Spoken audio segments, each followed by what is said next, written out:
Mula sa Far East Broadcasting Company, Philippines, narito ang isang programang tatalakay sa iba't ibang kaisipan ugnay sa ating kultura at mga kaganapan na ang magbigay ng liwanag sa usapin ng wastong katuruan at kaugalian.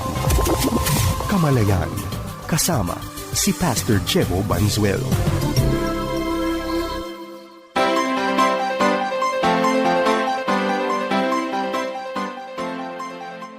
Isang mapagpala at mabiyayang araw mga kapatid, kayo po ay nakikinig sa programang Kamalayan.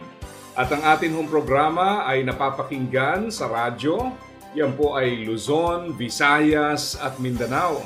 Iba-ibang mga stasyon sa iba't ibang oras po. At syempre tayo po ay pwedeng subaybayan gamit po ang mga online platforms. Yan po ay syempre buong Pilipinas yan kung saan may internet at gayon din po sa ibang bansa. Pwede niyo pong puntahan ang Facebook pages po ng 1143 DZMR o kaya naman ang 702 DZAS-FEBC Radio Facebook page. Pwede rin po sa YouTube channel ng 702 DZAS-FEBC Radio TV o kaya naman sa Channel 185 sa GCTV. Yan naman po ay tuwing linggo alas 7 hanggang alas 7:30 ng umaga. Atin pong tinatalakay ang tungkol sa pagmamahal ng Panginoon sa atin. Kagaya ho ng ating natutunan this week ay tinalakay po natin yung malungkot na realidad na yung tinatawag nating Holy Week. No? Nag-start po yan ng Palm Sunday na kung saan ang mga tao po ay naglalatag ng mga balabal, mga palaspas at ang layunin po ay para itanghal si Jesus. At alam natin na hindi nagtagal, matapos po iyon, almost the same crowd, same place, ang mga tao po ay sinisigaw naman ay crucify Him. Kaya nakakalungkot isipin na para bang, teka lang, same people, same place in a short span of time, pero yung pagbabago po talagang very, very evident at talagang the exact opposite. Kaya mapapaisip po tayo, bakit nangyari yon? At isa nga sa ating natutunan sa ating pag-aaral ay ang katotohanan po na ang tao pag lumapit sa Diyos, kadalasan may agenda po tayo Sa halip na alamin ang kalooban ng Panginoon at yan po ang ating sundin, i-implement o kaya ay naisin, kadalasan may sarili tayong agenda and ang nais natin, ang Diyos ang mag-adjust sa ating agenda. Gusto natin siya yung tumupad sa ating nais. At kapag hindi nangyari yan, dyan po tayo nagkakaroon ng paminsan pagtatampo, nalulungkot tayo sa Diyos o kaya naman ay yung iba ho ay tumatalikod na para bang, Lord, sa kabila ng aking ginawa, bakit nagkaganito? Kaya pag inisip-isip natin mga kapatid, itong ganitong klase ng pag-iisip ay nagmumula sa hindi tamang pundasyon. Ang ibig sabihin, nandoon ang pagsunod pero ang pagsunod ay nakabase sa ano yung makukuha, hindi kung ano yung maipagkakaloob, ano yung mapapala sa halip na kung ano yung maibibigay. And we have to be reminded na tayo po ang nag-e-exist so that we can worship God. Kaya nga, kailangan pag tayo ay sumusunod sa Panginoon, talagang tanggapin natin ng buong puso at pagtiwalaan ng Diyos ng buong puso sa kanyang kalooban. Hindi po yung pag hindi natin nakamit yung gusto natin, bumabalikwas tayo o kaya sumasama ang loob. Ito pong nakalipas na mga pag-aaral ay tiningnan natin yung malawak na plano ng Panginoon. Kaya po yung mga tao ay tumalikod sa ating Panginoon after ng triumphal entry, Palm Sunday, ay sa kadahilanan po na hindi nangyari yung expectation nila. But again, ang question natin, ano ba yung layunin ng Panginoon? Ang kamatayan po ng Panginoon sa krus, yung pagkakadakip sa Kanya, yung klase ng parusa na Kanyang tinanggap, yan po ay sa tingin ng marami, lalong-lalo na noong panahong yon, yan ay senyales ng pagkatalo ni Jesus. Nagtagumpay ang kasamaan at nagapi po si Jesus. Yan ang akala nila. Pero mahalagang makita po natin na hindi yon ang katotohanan. Sapagkat sa Biblia, napakaliwanag na ito po ay nakatakdang mangyari. Ibig sabihin na ito'y nangyari ay hindi po pagpapakita ng kakulangan o kawalan ng kontrol ng Panginoon. Sa kabaliktaran pa nga, ay nagpapakita ng kapangyarihan ng Diyos na yung mga aksyon ng tao na tila ay pag-oppose doon po sa ninanais na gawin ni Jesus ay naging paraan para yung mga nasusulat mula po sa lumang tipan ng mga propeta ay nangyari po sa panahon ng ating Panginoon. At dito rin natin makikita hindi lamang yung lawak ng pag-ibig ng Diyos, kundi yung karunungan ng Panginoon. Pag-usapan muna natin ang pag-ibig. Alam niyo, maraming tao nag-aakala dahil ang Diyos ay pag-ibig, ang kasalanan pinalalampas na lang. Hindi po. Pag sinabi ho natin ang Diyos ay pag-ibig, isa po ito sa kanyang katangian, pero hindi ito ang bukod tanging katangian ng Diyos. Ang Diyos po ay mabuti, ang Diyos po ay banal. Sabi ng iba, kung ang Diyos ay banal at mabuti, bakit parurusahan ang kasalanan? Sa simpleng kadahilanan po, dahil nga siya ay mabuti at banal. At ang ibig sabihin po ng kabanalan ay hindi niya pinalalampas ang kasalanan. Kaya nga, makikita natin sa John 3:16, ang napakapopular na talata, sinasabi ron, "For God so loved the world that He gave His one and only Son, that whosoever believes in Him shall not perish but have everlasting life." Ang pinapaunawa po sa atin ng passage na yon, una, mahal tayo ng Diyos at ang pagpapakita ng kanyang pagmamahal ay hindi po yung exemption doon sa penalty ng kasalanan. Sa halip, ang pagpapakita po ng pagmamahal ay through redemption. Not exemption, but redemption. Pinadala si Jesus para siya po ang sumalo ng parusa sa ating mga kasalanan. Kaya nga, sinasabi, napakalinaw po sa 2 Corinthians chapter 5, verse 21. Isang napakagandang talata na nagpapakita po ng kabanalan ng ating Panginoon at ang layunin ng kanyang buhay. Ang sabi ho rito, "Kailanmay hindi nagkasala si Kristo, ngunit alang-alang sa atin.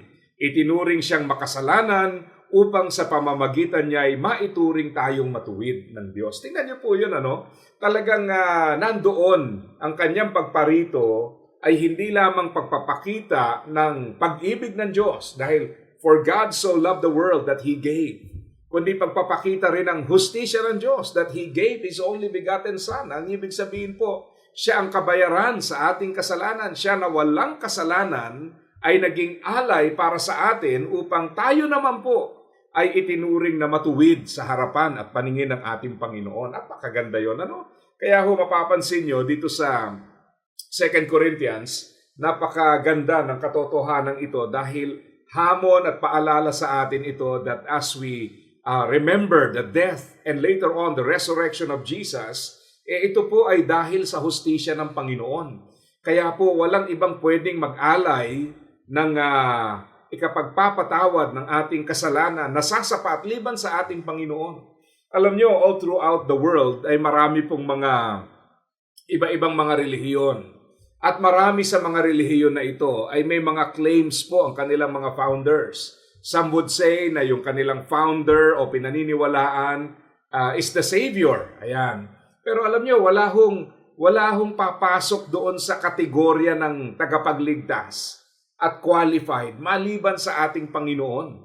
Kaya nga siya lamang yung bukod tanging tagapagligtas at wala hong pwedeng pumalit sa kanya, wala siyang kaparehas at kaya nga kinakailangan po nating sa kanya magtuon at maunawaan na yung kanyang buhay ay inalay sa atin para sa ikapagpapatawad ng ating kasalanan. Ang sabi po sa 1 Timothy 2:5, "Sapagkat iisa lang ang Diyos at iisa lang ang tagapamagitan sa Diyos at sa mga tao, walang iba kundi ang taong si Kristo Jesus." So dito po sa passage na ito, binibigyang linaw na isa lang. Isa lang, walang iba kundi ang ating Panginoon. Siya lamang po ang bukod tanging makapagbibigay ng kaligtasan sa atin. Kaya nga, kailangan nating maintindihan na yung kamatayan po ni Jesus is an expression of love. Para lalo ho nating ma-appreciate, meron hong tatlong magkakapit-bahay na talata. Hindi ho magkakapit-bahay na tao, na talata. Dito sa Romans chapter 5, verse 6, verse 8, and verse 10. Ito po ang sinasaad, Romans 5, 6, 8, and 10. Noong tayo'y walang kakayahang sundin ang kalooban ng Diyos, namatay si Kristo para sa atin na mga makasalanan sa panahong itinakda ng Diyos. Ang ganda-ganda ho ng nilalaman ng talata dahil una, pinapaliwanag niya sa atin ano ba yung katayuan natin. Ang sabi ho ng passage, noong tayo'y walang kakayahang sundin ang kalooban ng Diyos. Naintindihan po ninyo yun? Kasi marami ho nag-aakala it is by our obedience that we get saved. Dito nga sinasabi, nung wala tayong kakayahan. Sabihin nyo, teka lang, kaya ko namang gumawa ng mabuti. Opo, ang problema ho, kaya nyong gumawa ng mabuti. Mabuti ayon sa inyong pamantayan. Pangalawa, ang hinahanap ng Diyos, hindi po yung basta lang mabuti, kundi yung sasapat sa kanyang pamantayan. At wala hong iba na pwedeng magbigay niyan, kundi ang ating Panginoon. Kaya nililinaw dito hindi ka minahal ng Diyos, hindi pinadala si Jesus, hindi ka naligtas dahil may kakayahang kang sundin ang kalooban ng Diyos. Kabaliktaran pa nga, sapagkat ang sinasabi ng talata, noong tayo'y walang kakayahang sundin ang kalooban ng Diyos, namatay si Kristo para sa atin na makasalanan. So yan po yung una.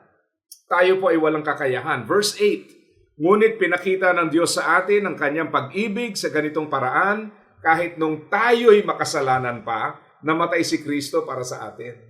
Madalas ko hong naririnig, hindi ko alam kung seryoso o pabiro, pero may mga tao hong nagsasabi na saka na lang kami dadalo sa simbahan, aattend ng Bible study kapag mabait na kami. Na para bang yung kabaitan is something that we can achieve on our own. Alam niyo po, ang sinasabi ng talatang ito, kahit noong tayo'y makasalanan pa, ang binibigyan diin is the time frame. Kailan tayo minahal ng Panginoon? Yan ba ay nung nagpakabait tayo, nung nagsikap tayong abutin siya, nung tayo ho ba ay nagbagong buhay? Yan ba yung time na tayo po ay minahal ng Panginoon? The straightforward answer is no, sapagkat ang maliwanag po sa talata, nung tayo ay makasalanan pa, doon po tayo minahal. Namatay si Kristo para sa atin. Kaya kung nag-iisip po tayo na mabait ako, kaya ako minahal, nag-contribute ako sa aking kaligtasan, hindi po. At yung kamatayan ni Jesus sa krus ay hindi po ginawa para kopyahin natin at tayo rin magpapako at magpakahirap. Kasi akala natin, magagawa nating bawasan o dulutan ng kaligtasan ng ating sarili sa pamamagitan ng paggaya sa kanyang ginawa. Hindi po. Kaya nga niya ginawa dahil hindi natin kaya nga siya tagapagligtas dahil hindi natin kayang iligtas ang ating sarili. Kaya pag naintindihan po natin ang katotohanan iyan, mga kapatid, kakaroon tayo ng linaw. It is not by our endeavor or works. Ito po ay purely by God's work and yung sufficient work ng ating Panginoong Kristo. So nakita nyo, verse 6, nung tayo po ay walang kakayahan na gawin ang kalooban ng Diyos. Verse 8, nung tayo po ay makasalanan pa. Verse 10, dati kaaway tayo ng Diyos, pero ngayon tinanggap na niya tayong mga kaibigan sa pamamagitan ng pagkamatay ng kanyang anak, at ililigtas niya tayo sa kaparusahan sa pamamagitan ng buhay ni Kristo. Tingnan niyo po yan. Dati mga kaaway tayo ng Diyos. Gusto ko hong bigyang diin yung salitang yan. Kasi ang ibig sabihin yan, mga kapatid, yung katayuan po natin, hindi tayo karapat-dapat Pero sabi nga, kaaway tayo ng Diyos. Pero siya po ang nag-initiate. Kasi minsan akala natin, we took the initiative to come to God. Pero ang reality, God took the initiative. Alam nyo yung word na religion ay galing po sa word na religare, a Latin word, na ang ibig sabihin sa English is to reconnect with God, muling maugnay. At alam nyo ba na sa ating sariling kakayahan, hindi natin kayang mag-reconnect sa Diyos. Wala tayong kakayahan. Ang tinuturo ng maraming relihiyon, gawin nyo ito so that you can reach God, so that you can reconnect with God. Pero ang kakaiba po sa banal na kasulatan, sa Biblia, ang tinuturo sa atin, ang Panginoon ang gumawa ng hakbang para tayo po ay abutin. Nakita niyo po yun? Ibig sabihin, hindi tayo ang nag-initiate ng reconciliation. It was God who initiated. Kaya nga sabi rito, no, kaaway tayo ng Diyos. Hindi ho tayo naging mabait, kaya tayo tinanggap. Hindi ho tayo may kakayahan, kaya tayo tinanggap. Hindi tayo may ginawa, kaya tayo tinanggap. It is purely because of God's love and the sufficiency of the sacrifice of Jesus. So anong implikasyon sa atin ito? I think sa gitna po ng mga kaguluhan na ating nararanasan, sa dami ng mga pagsubok na ating pinagdadaanan, tayo po paminsan ay nangangalap ng certainty, no, sa gitna ng lahat ng ito. But the coming of the Lord Jesus Christ and the offering of His life is a reminder to all of us of God's love. Una, gustong-gusto ko ho yung Romans 8:32.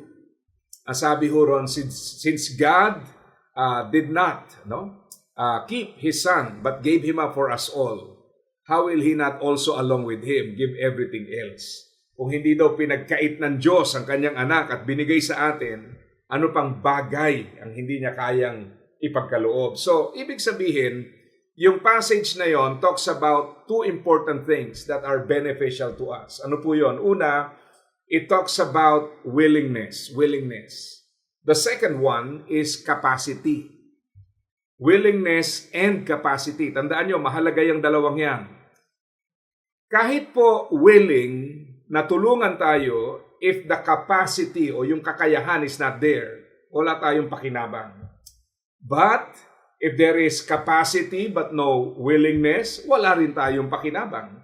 Kaya nga ang sinasabi po sa atin dito, parehas po iyon, pinagkaloob sa atin. The willingness and the capacity is there and it is demonstrated through the coming of the Lord Jesus Christ. Kung hindi nga pinagkait si Jesus at binigay para sa atin, anong bagay ang hindi niya kayang ipagkaloob? So makikita po natin yung pagmamahal ng ating Panginoon.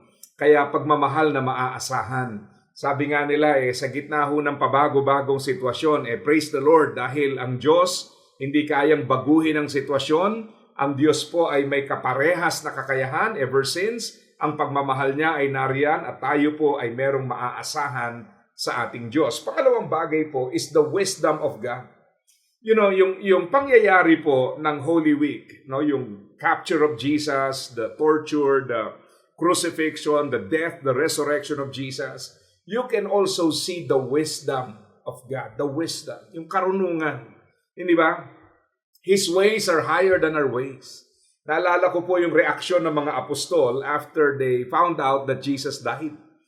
Imagine yung sinusundan mo, nandoon, excited ka to follow this leader, this teacher, and then all of a sudden, dinadakip, pinapako, and then he died. Anong reaction po natin pag naisip natin yan, di ba? Parang ano nangyari?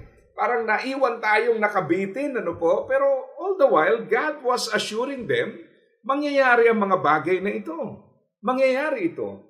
Pero yun nga, ang isang mahalagang paalala po sa atin, sa mga pangyayaring ito, we have to trust the wisdom of God. I'm sure that the apostles found it difficult. Nagbalikan na nga yung iba sa pangingisda. Tapos nung nakita nila yung Panginoon after He resurrected, hindi nila makilala. At palagay ko, sa kanilang isip, wala na ito Pero alam niyo po, napakagandang reminder para sa bawat isa sa atin ito that sometimes, yung akala nating hopeless, wala nang magagawa, but God's ways are higher than our ways, His thoughts are higher than our thoughts, His capacity is beyond what we can think or imagine, and let us trust the Lord's wisdom. Sa totoo lang po, hindi naman talaga nawawala ang problema Pero the more we take refuge in God, the more we experience His peace. Ngayon, pag hindi mo kilala ang Diyos, talagang kahit sabihin mo nagtitiwala ka, kakabaka-baka. Bakit? You're trying to trust God who you do not know. Kailangan kilala mo ang Diyos. At ang Diyos po ay marunong sa lahat. Kaya minsan pagka nananalangin, okay lang po to be specific. But let me clarify something. Huwag naman tayo umabot sa point na para bang tinuruan natin ng Diyos kung paano gagawin ang isang bagay. Na tayo na nagdikta. paano, kailan, ano gagawin, na parang ang kausap natin walang isip, makakalimutan, o kaya naman walang kakayahan at walang pakialam. Hindi po. You have to learn to submit to Him because many times our prayers will not be answered according to our request, but it will happen according to His wisdom. At pag hindi natin alam yung wisdom niya, at syempre mas mataas yun, ang tendency po is, wow, paano ngayon to? Kagaya po ng mga apostol, but we trust the Lord. Yung kanyang pag-ibig, karunungan, at pangatlo po kapangyarihan. You know, on the third day, Jesus rose from the dead. At sabi po ng mga tradisyon ng Hudyo, kaya pala 3 days, kasi yung third day is supposed to be the day na talagang wala na yung kaluluwa dun sa tao. Pero alam niyo po, yung pagbangon ni Jesus is proof that He is God. It is proof that His sacrifice was accepted. It is proof that it is finished. Sa totoo lang po, kung ating titingnan, uunawain, lahat naman pwedeng umimbento ng kwento at sabihin, pag ako namatay, para sa inyo ito. Kasi lahat naman mamamatay. Pero yung resurrection ni Jesus shows that He is different. At yung kanyang pagkabuhay na maguli ay pagpapatunay ng kanyang kapangyarihan, karunungan, at makikita natin ang wagas na plano ng ating Panginoon. Kaya mga kapatid, alam ko po na marami sa atin naninibago sa mga takbo ng sitwasyon. We have so many, no? Yung ating generation, ang dami nating mga kakaibang karanasan. Ano po?